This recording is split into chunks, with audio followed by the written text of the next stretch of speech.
Thank you, Rachel. Good morning, everyone. Well, let me begin by stating the obvious. This is not the metaverse session. Today, we're not going to talk about your limbless avatar in cyberspace. We're actually going to talk about perhaps the single most precious asset class there is, which is resilient geography. And that's what, as Rachel alluded to, the COP process is reminding us every day as we overshoot those emissions targets, as climate change accelerates faster than we predicted. We're starting to realize that we have to do a much better job in quantifying and pricing geography and the future of resilient geography. That's what we do at Climate Alpha. But I'm going to back up for a minute and remind everyone, since you're here, those of you who are not based in Asia, maybe you're visiting Asia, there's a particular phenomenon that is occurring, which is complexity, right? Complexity, feedback loops, in which really the various parts of our system, the various functional domains, whether it is economics, politics, technology, and so forth, but also geographies, are colliding in complex ways that we have a very hard time deciphering. And I give you an example of Asia. So here we are, a region, the fastest growing region of the world economically, that represents 50% of the global population, more than 50% of GDP, whose incremental growth, whose breakneck growth over the last couple of generations has been a very significant contributor to the acceleration of climate change, particularly through greenhouse gas emissions, industrialization, and so forth.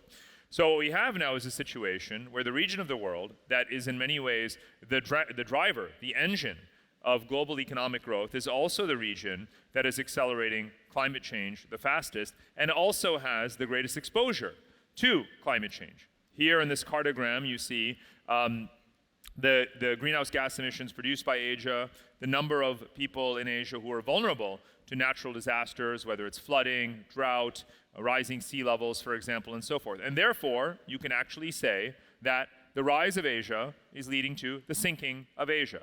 And that's complexity at work over a long time frame. This raises, of course, the fundamental question, this dichotomy between mitigation and adaptation. What are we doing to adapt?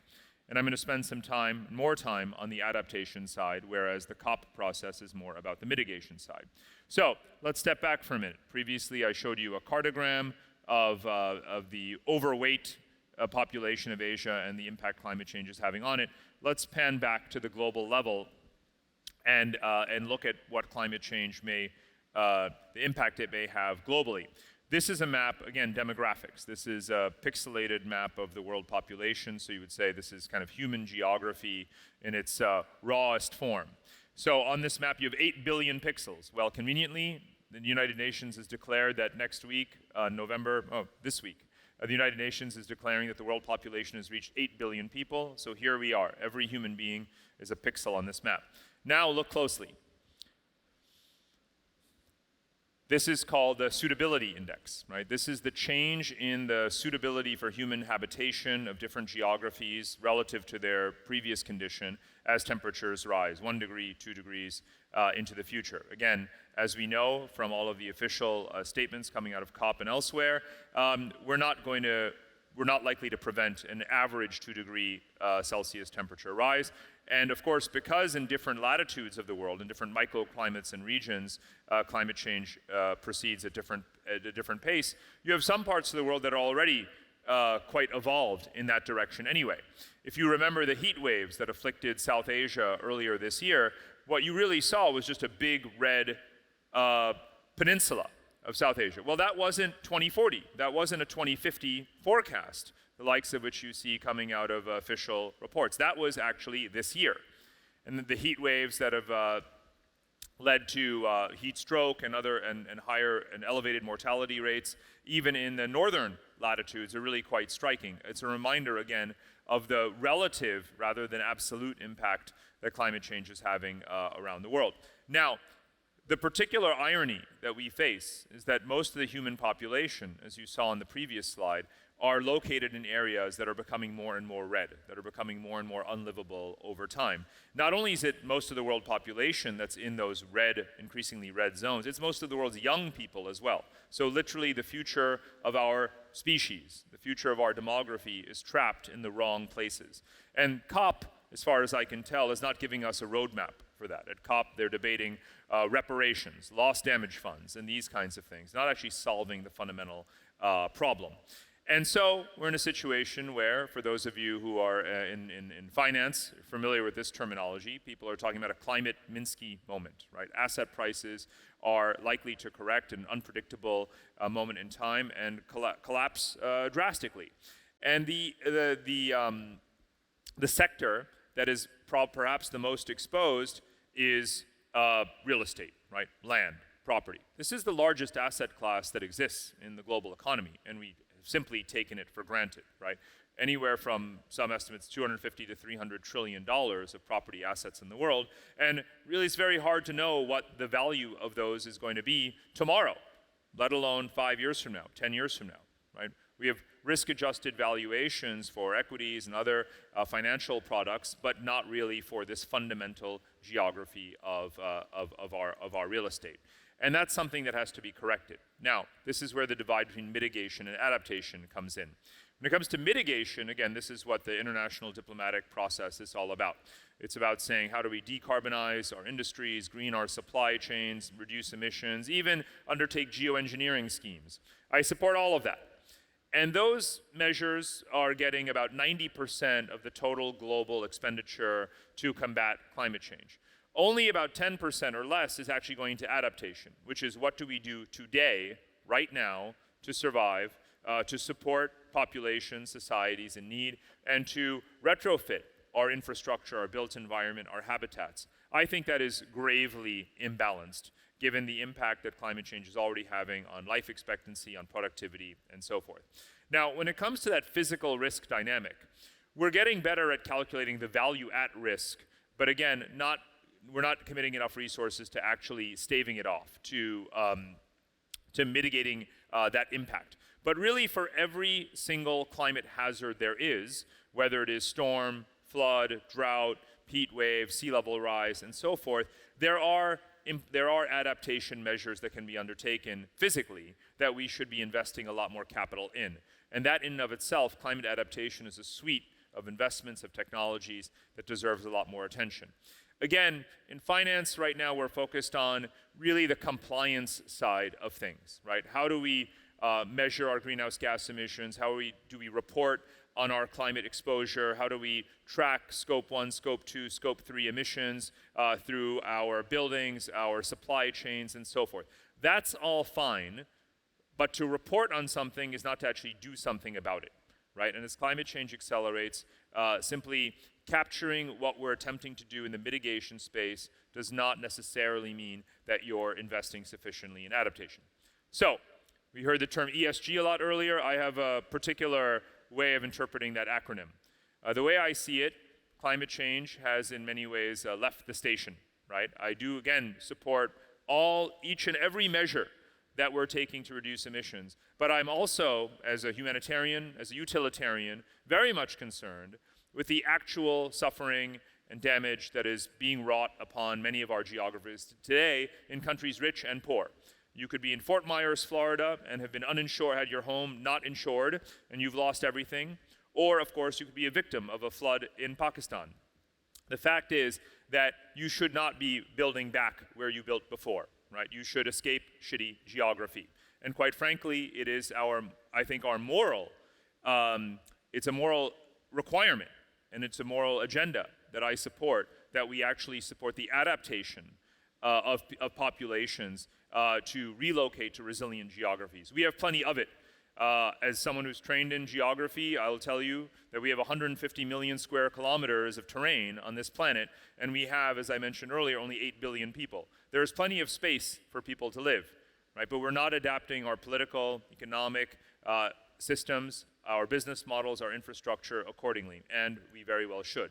I will say that there has been something of an evolution psychologically, mentally, in many countries as they realize just how rapidly climate change is evolving. If you recall, perhaps some of these names might be familiar to you. Certainly if you're American, you'll remember Hurricane Katrina in New Orleans, Hurricane Sandy in New York, and now Hurricane Ian that just hit Florida. Well, over the arc of the last 15 years, there has been this maturity in which people used to say, build back better, let's go back, we're going to rebuild, of course we are, right? Well, I don't hear people saying that as much in South Florida, right? They're saying actually, time to move on. Insurance is not going to underwrite further investments. FEMA, the Federal Emergency Management Agency, is going to declare eminent domain and prevent people from actually moving back to live there. The Army Corps of Engineers is not recommending that the federal government make investments in those geographies.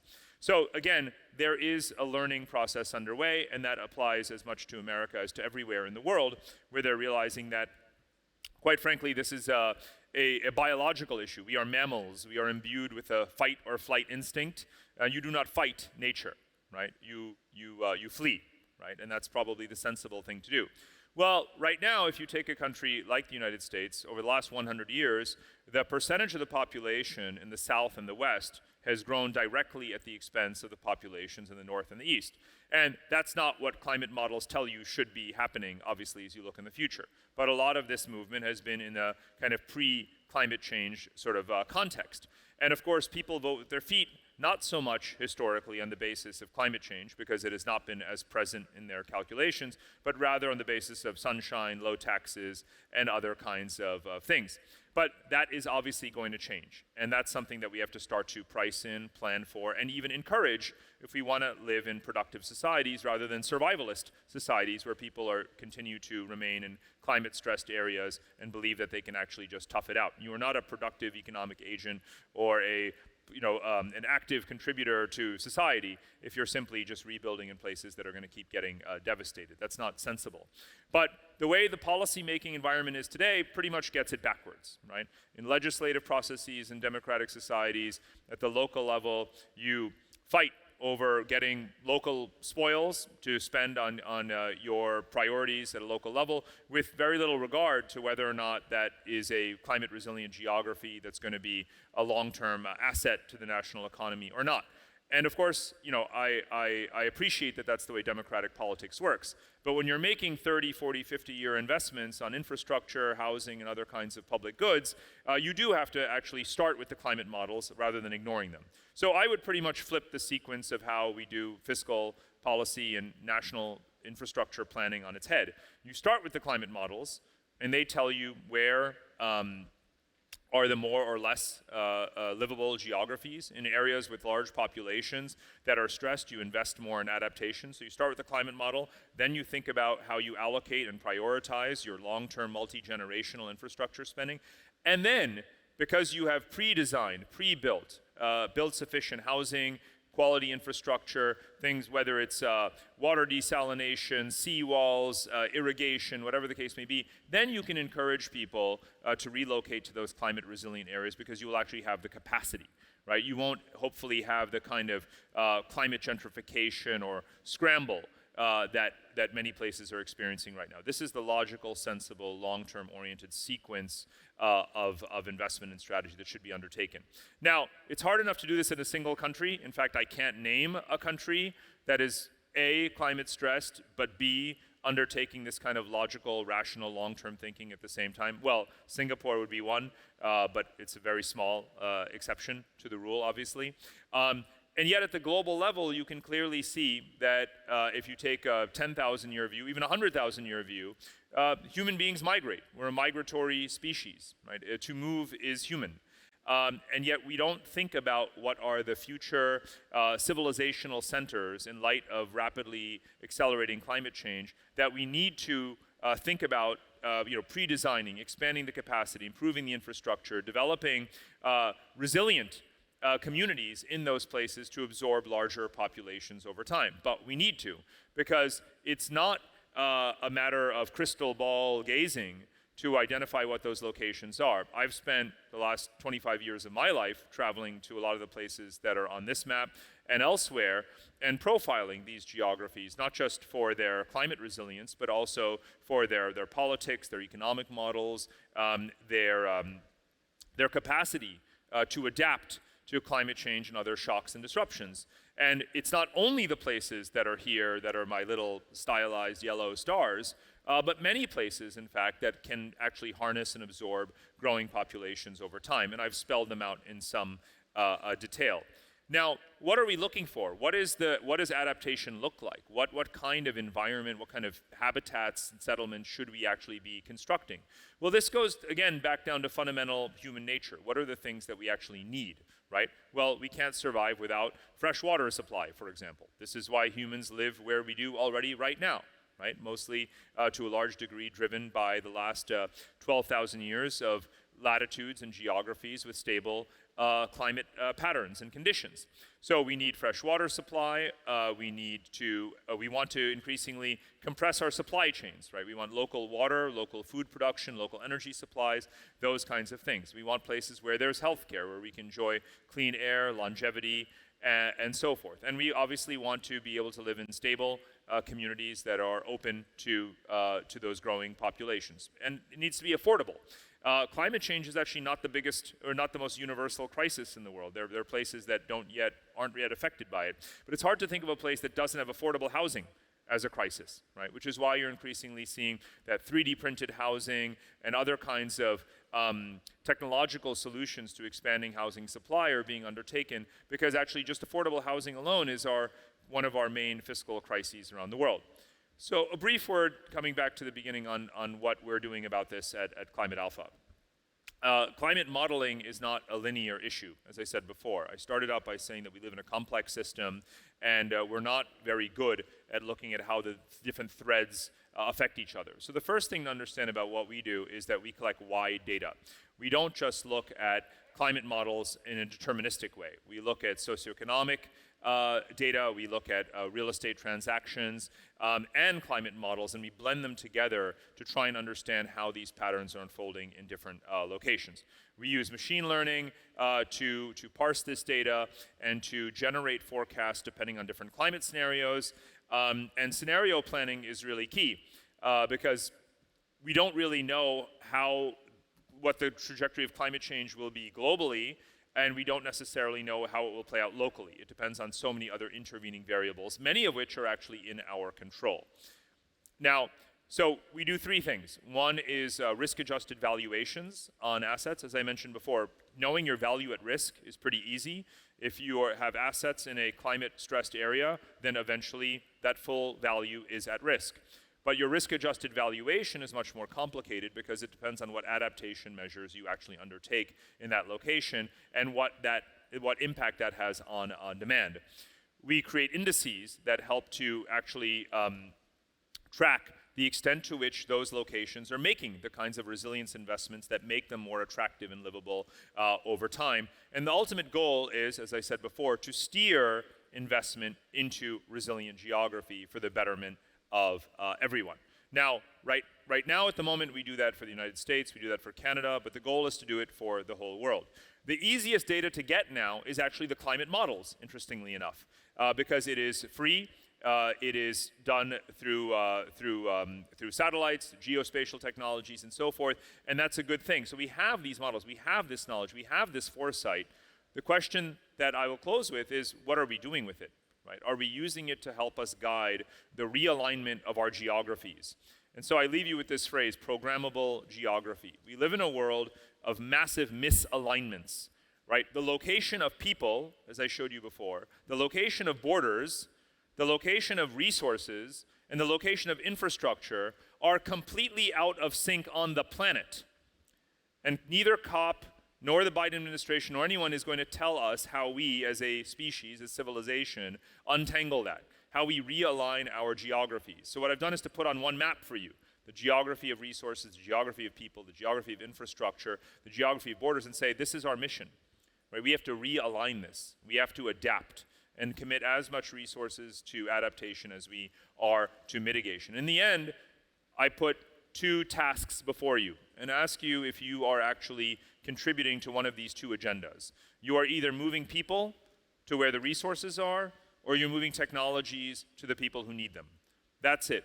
When you wake up in the morning, ask yourself, are you doing one of those two things? Are you moving people to resources or technologies to people?